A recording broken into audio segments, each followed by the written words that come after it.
To go through my garden, or the Glenoaks Pollinator Garden, and kind of give you a tour of what we've got so far.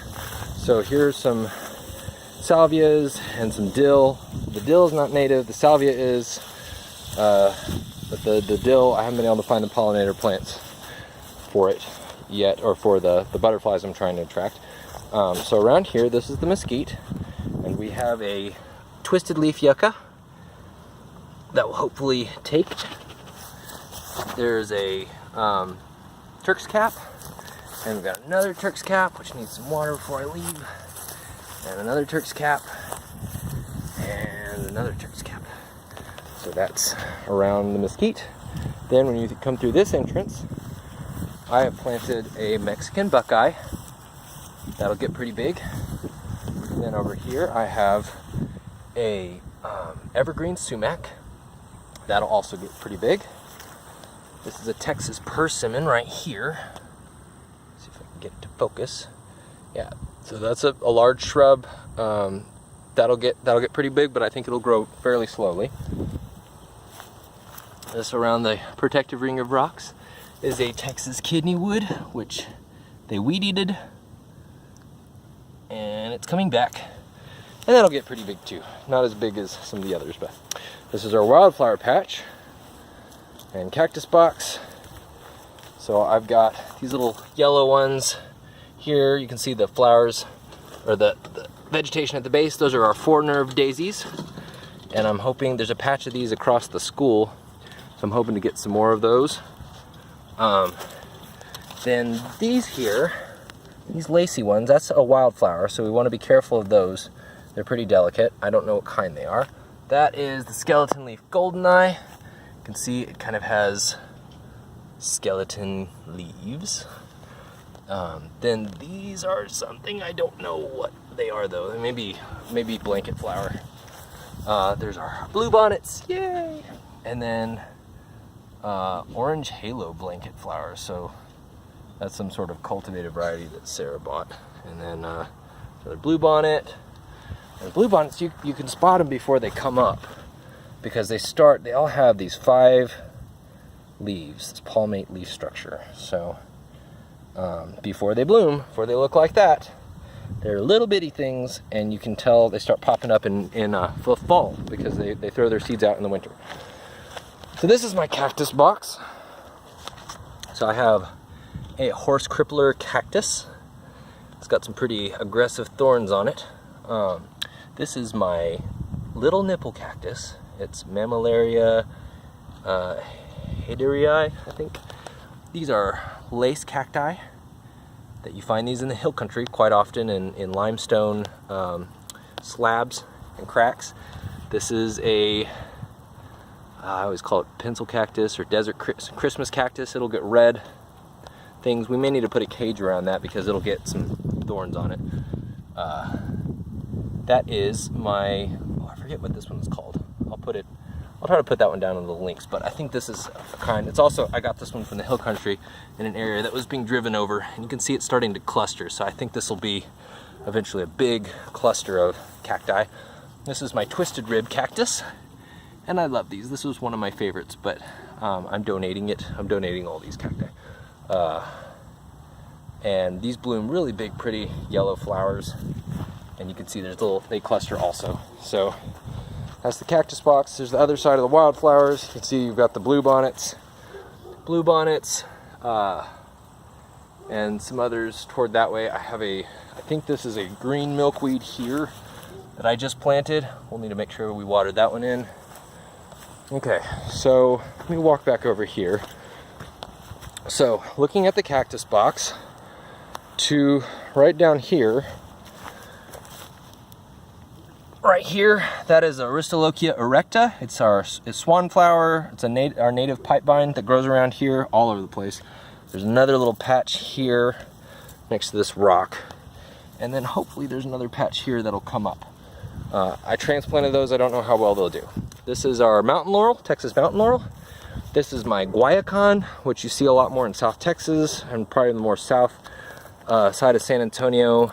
And this should be kind of sculptural Not real full, bushy, but it'll be neat. Okay, coming back over to this side, I have another little section of pipevine. You can see it's kind of wilted. It's still recovering from transplantation. Here's another little section, and then in theory there's another one over here somewhere. So I'm hoping those will start sprouting up. Now this is Bermuda grass right here, and this is the devil. Not native, grows everywhere. People plant it all the time. It's terrible, and it's gonna try to take over this garden. So right here, this line here, these are our Henry Dulberg salvias. We've got we actually got 1, 2, 3, 4, 5 of them. This one is just a little stump. I don't know if it's going to come back. I kind of suspect that one may have died. Then I've got water. Then this one is my Salvia greggii, the autumn sage. These have those pink flowers. Native bees really like them. I see a lot of them, that's why I planted those. Then that orange one right there is a native Texas lantana. It's the Lantana urticoides, or also known as Lantana horrida. The urticoides is the new name. This one is the fragrant mistflower, or white mistflower, or Havana snakeroot. This is our Yopon holly. Those are more common toward Houston, more East Texas-y. Up in Bastrop you start seeing them. Then another fragrant mistflower. Okay, then this pit here is for our citrus. Once I can find one, I'm going to try to put a wafer ash there, and then another wafer ash there. Here's another Texas lantana right behind the salvias. Then over in this corner, I planted a button bush. Now this one is going to need more water because they like to grow next to streams and creeks and stuff. So we'll have to be careful with that one, but great butterfly attractor. This over here is our orange flowered Esperanza. And then in the back I've got 4 of these going up this way. Oh, sorry, no, this is another Texas kidneywood right here. This is a white evening primrose. That's volunteering. So this one right here, this is the one I have 4 of. These are flame acanthus, and these will get pretty big also. Red tubular flowers, and hummingbirds love them. So I've got another one here, and those are coming back. I've got another one here, and then another one here. And this purple flower right here, if you can see it, that is that's the bloom off this clover looking thing. That's the Drummond's wood sorrel.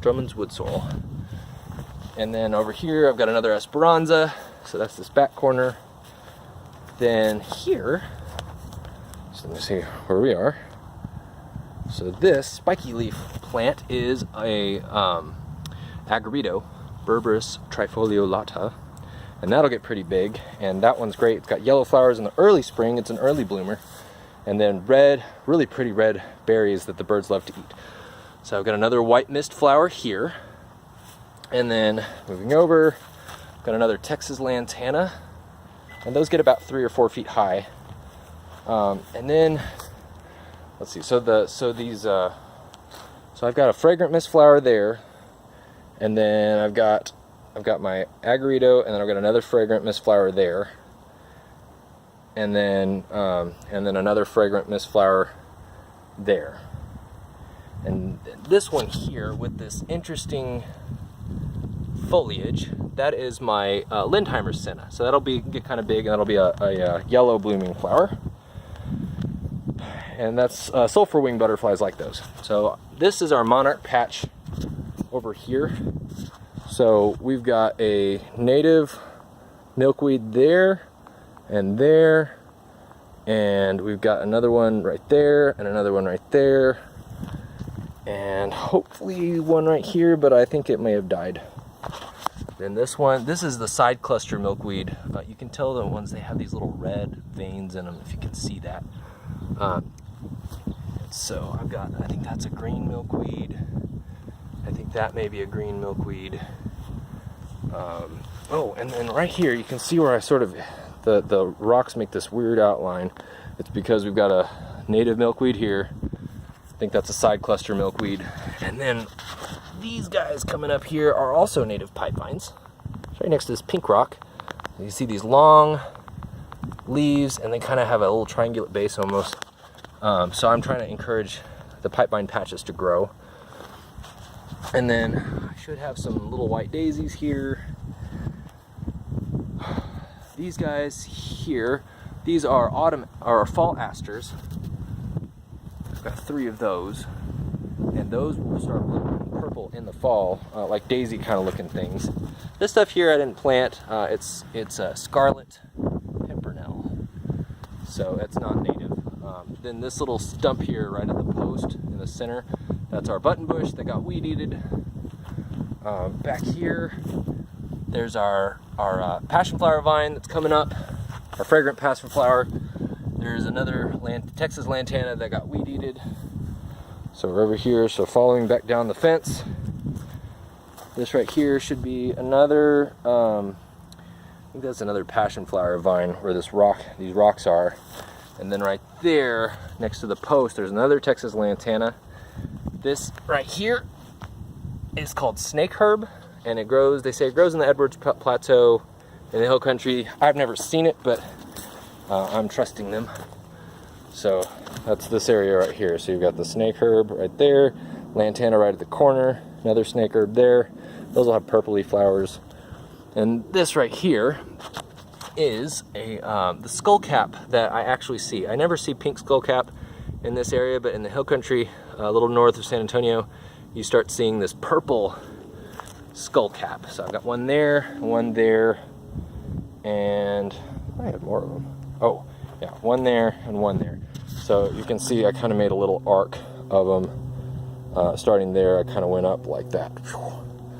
So that is that section. See, I think I have another lantana to the left of the gate. It's hard to see. There's another passion flower vine, and then another passion flower vine. Oh, look, you can see there's a little caterpillar. Let's see, where is it? Where am I looking? Ah, there it is, right there. See him? He's already starting. They're already starting. And then another, I think that's another lantana on the corner.